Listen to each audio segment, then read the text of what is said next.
এটা হচ্ছে Indian spectacled cobra, ঠিক আছে? এর মধ্যে নিউরোটক্সিন বিষ থাকে। এর ডিম থেকে বেরিয়েই বিষ, মোটামুটি হয়তো 1-1.5 মাস হয়েছে ডিম থেকে বেরিয়েছে। আরে বাপরে বাপ, তোমরা কি করে থাকো ভাই? আমাকে তো ভয় পেলাম। আমাদের এটা এখন অভ্যাস হয়ে গেছে। বাপরে বাপ, এখন এই বর্ষাকালে বেরোবেই, কিছু করার নেই। রেকর্ডিং করি তো আমি একটু করে নিই আমি। ও অনেকগুলো ফটো তুলেছে, পাঠাবে। তুমি আমাকে পাঠিয়ে দিও তো, আমাকে রেকর্ডিং করতে ভয় লাগে। বলছি তুমি একটু আমাকে একটু বলে যাও বাবা যে এর মধ্যে কি আরো ওইভাবে দেখে বোঝা যায় না, কারণ বাচ্চা মানে 130-35 ডিম পারে, তো পূর্ণ বয়স্ক যদি খরিস হয় 130-35 ডিম পারে।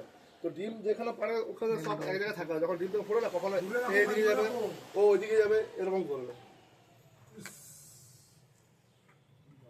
ওই জন্য আশেপাশে ডেলি একটু ব্লিচিং দেওয়া, পরিষ্কার রাখা। না না, আমি কার্বনিক অ্যাসিড আনবো। কার্বনিক দিলে কিছু হবে না, আমি বলে দিচ্ছি। কার্বনিকটা হলে আমাদের নিজেদের শ্বাসকষ্ট হবে। আচ্ছা, তো ব্লিচিং দেবে, চুলের সঙ্গে 1 কিলো চুলের সঙ্গে 250 গ্রাম ব্লিচিং মিশিয়ে জলে গুলে চারদিকে দেবেন। ওইদিকে কথা বলবো না, কিছু হবে না।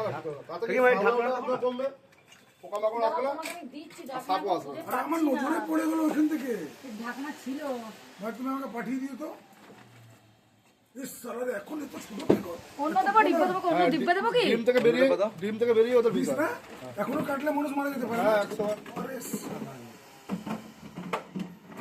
জলবোতল দিন না, জলবোতল। সব আমার মেয়ে দেখবে বসে আছে ওকল করতে।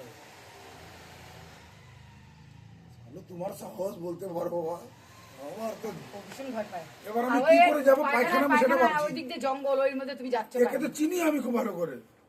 হ্যাঁ হ্যাঁ, কি আকাশ না? আকাশ, হ্যাঁ বুঝলি। তুমি এগুলো সহাতে বললো। আমার থেকে সম্ভব না, আমি লোক লাগিয়ে দিব, আমি কিছু করতে পারবো না। আজকে পরে পায়খানা এর মধ্যে আছে